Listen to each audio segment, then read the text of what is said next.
It's really great to be in Bergen. This is the second time this week I'm in Bergen. I live in Oslo. I guess I'm living in the wrong place. Yeah. As you quite rightly say, my name, Pellegrino, which is my first name, means pilgrim. It was given to me by my Italian parents. It's as if they knew what I was going to do for the rest of my life. You know, let's give him the name Pilgrim and then he'll travel the world. And that's basically what I do. This is my workplace. I do a lot of traveling. I could give you a fancy title of what I do, but what I really do is I try to help people communicate better, especially in a global business world. So I try to help people communicate better with other nationalities. Now, you know, the first thing you think of when you work with other nationalities in cross-cultural communication is, let's look at the other cultures. Well, I take a slightly different approach. I say to people, take a look at yourself. So I'm going to talk a lot about perception, because it's all about perception, understanding what people see. Now, as you say, I have Italian in me. I have a lot of British in me. Some people are often surprised by my English accent. It's quite nice, isn't it? Yeah?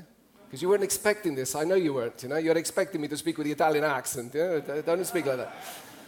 And I've been in Norway for over a third of my life, actually. So I've got a lot of Norwegian in me as well. And I love what I like doing with people. I have these little social experiments to test their perception of me. Now, as I say, I travel a lot. So I like playing with the airlines. I like going up to the airlines and talking English, or sometimes I talk with an Italian accent to see what kind of reactions I get. And English is the best one. If you want good service, you speak English like I do. It's fantastic. People take you seriously. Well, they do, you know. I mean, yesterday the plane to Bergen was late, you know, and if I go up and say, excuse me, it's 30 minutes late, I'm a punctual person, I don't like being late, you know, they just take you seriously. But yesterday I thought I'd try it in an Italian accent. So I went up and I actually said, you know, excuse me, but the plane is 30 minutes late. I'm a punctual person, you know. Exactly.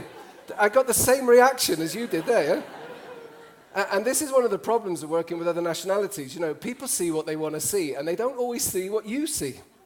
And this is one of the challenges. Now, just before we get into it, culture, let's look at culture. Culture, my definition of culture, and I know this doesn't cover everything. But let's keep it simple. I usually do 2-day workshops in this. I've got 18 minutes.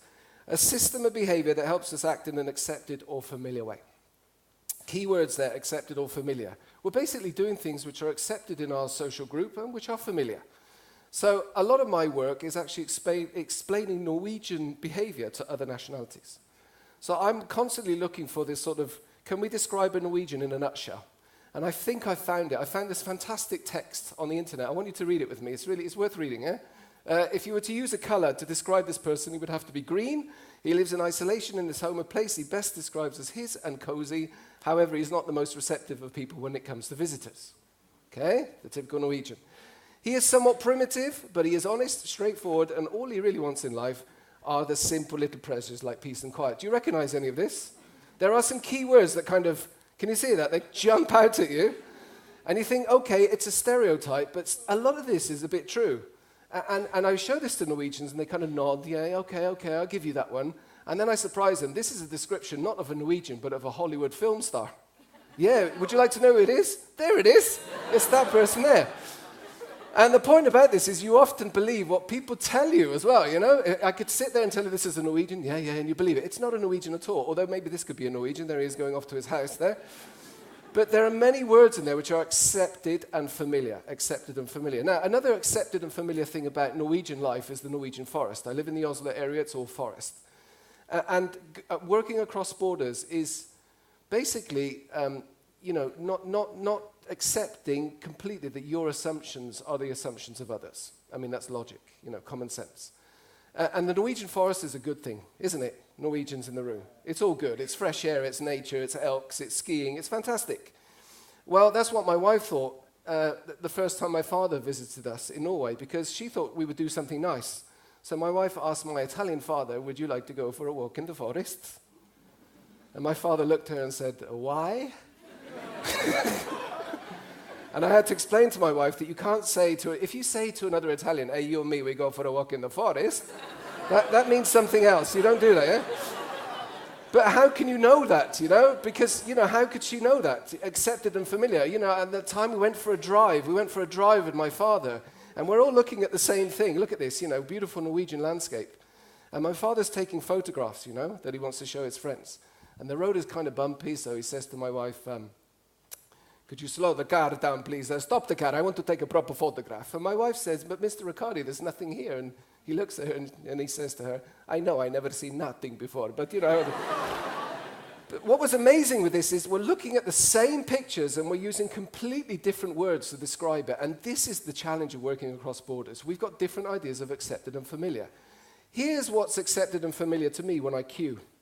I was raised in the UK. We are the world champions of queuing, waiting in line. And you know, aren't we? We're fantastic, yeah? You know, if you're waiting in line in a supermarket in the UK, let's say there are 10 people waiting in line. And we're all getting a bit impatient, you know, because we're all waiting in line. And then they open a new cash register. Do you know what will happen in the UK?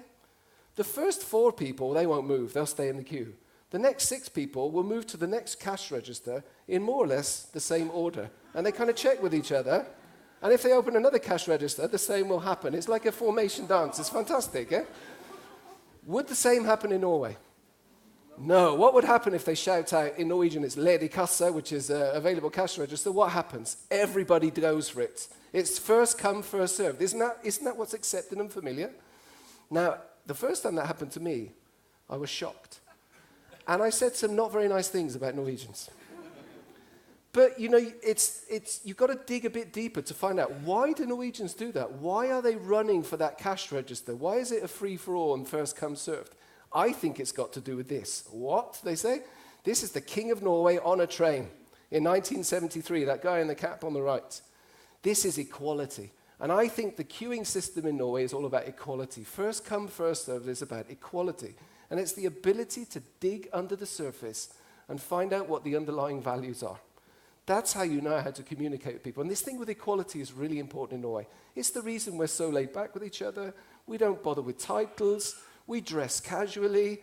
It makes a fantastic business environment, actually. Doesn't it? But sometimes this can take you a little bit by surprise. And in those situations where you feel uncomfortable or irritated, we have a tendency to jump to the negative conclusions rather than the positive conclusions, you know? And I mean, I travel all over the world.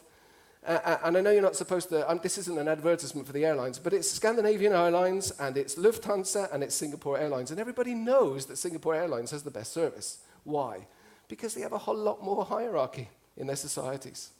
And therefore, when they serve you, they serve you. And Singapore Airlines staff, I don't know if you've ever been on the Singapore Airlines flight, but you just from the moment they welcome you, they look like they're going to serve you, don't they? I mean, it's just the body language. It's like anything for you, sir. Now, if a Scandinavian Airlines person did this when you came on, yeah, exactly, you would get suspicious, wouldn't you? What's going on? Because it's not accepted or familiar. That's it, you know? This is what it's all about. So this is how we do it. And look at the space. Space is important. Nobody's touching. And if you go to somewhere like Finland, that space becomes even more. Can you see? Look at it. It's fantastic. And look at the way they queue in France. There's nothing like the way I'm used to queuing. And it's different every day. It's never the same. And in some cultures, you need a bit more motivation to stand in line. And this is my favorite one. This is fantastic. Look at this. Huh? Isn't that great? They're all different. We're all doing the same thing in slightly different ways. Now, how do you get across borders? How do you navigate through this? Because you can't learn all the codes. It's impossible. Here's a tip. This is what I'm really passionate about. Curiosity. I am, have been, always will be a curious person. Curiosity gets you through a lot of things.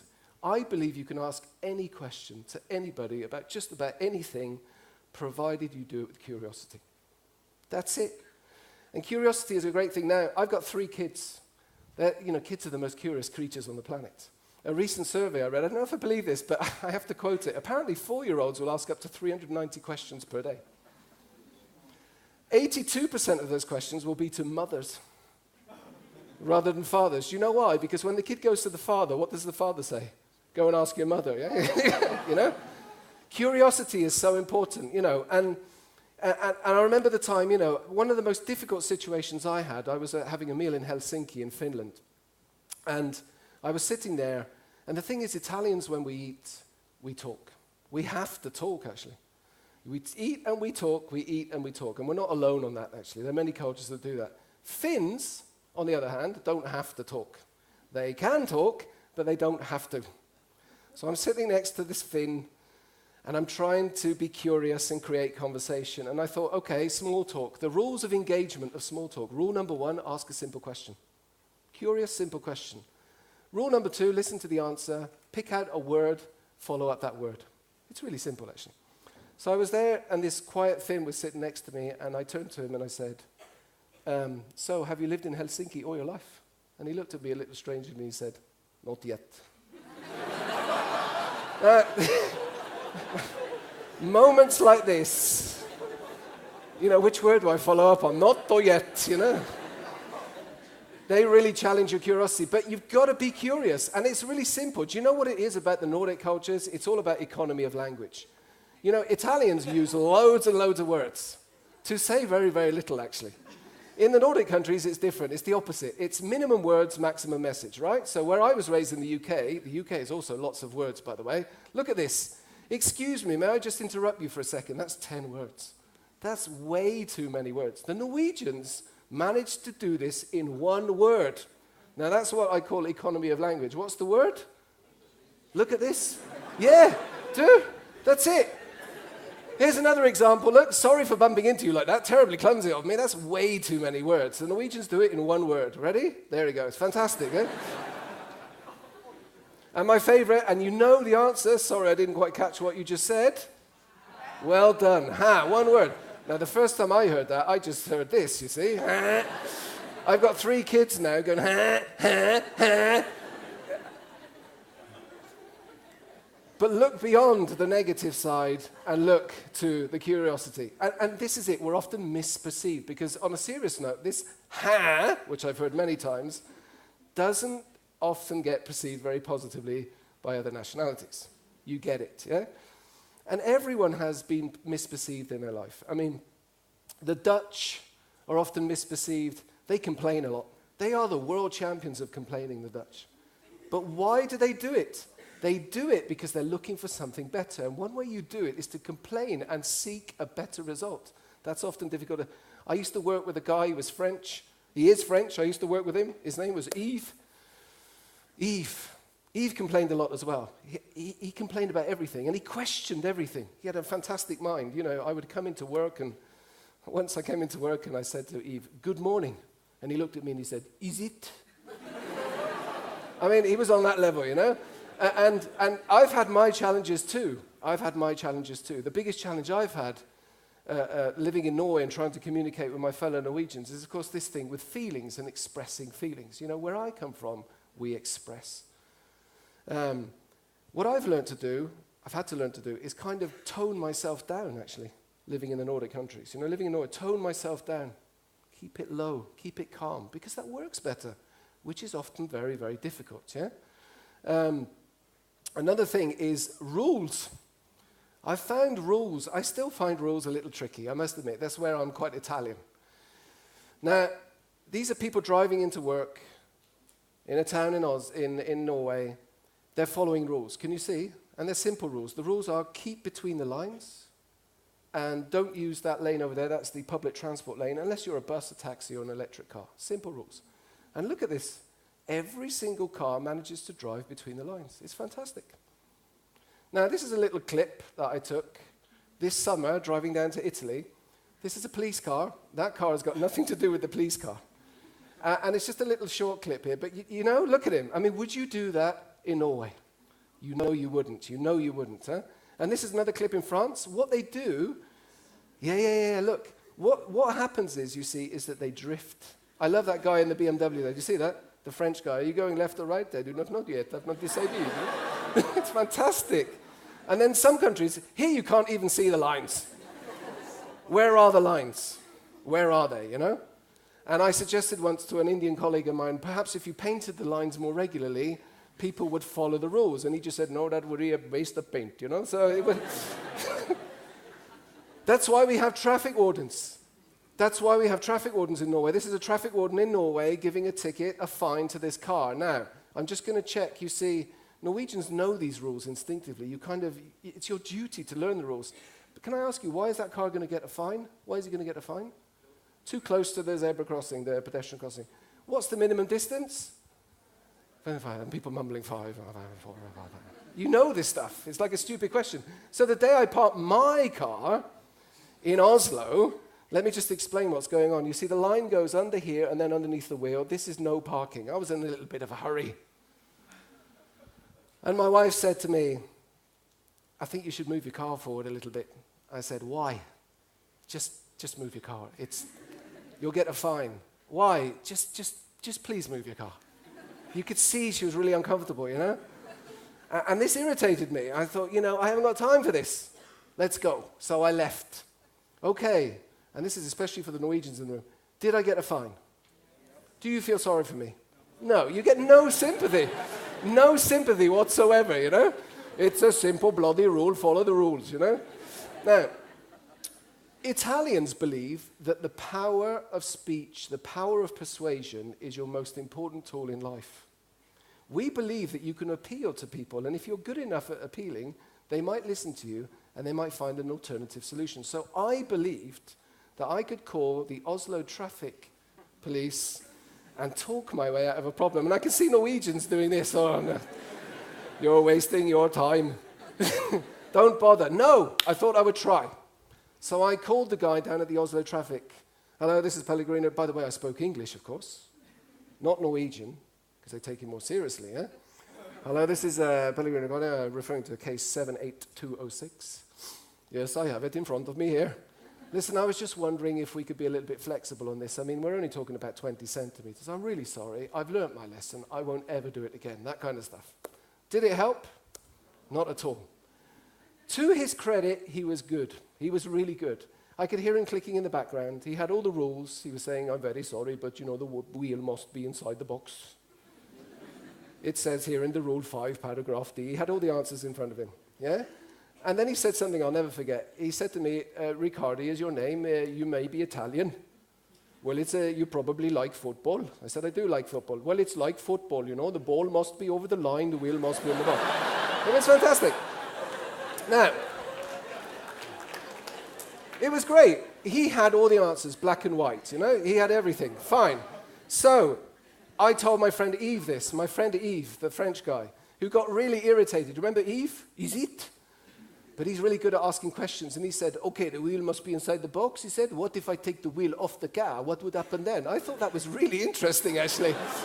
What would happen? So I called back and asked him, what would happen if I took the wheel off the box? He didn't have an answer for me. He couldn't answer that question. Why not? Because it's not an accepted and familiar question, and he doesn't have that approach. Then you need the help of an Italian, because the time I parked my car in Italy, you see, I was looking for a parking place on holiday. Impossible.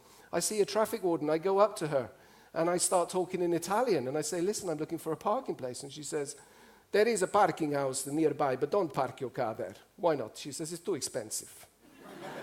40 euro. Really? What should I do? And she says, I like you. You seem like a nice fellow.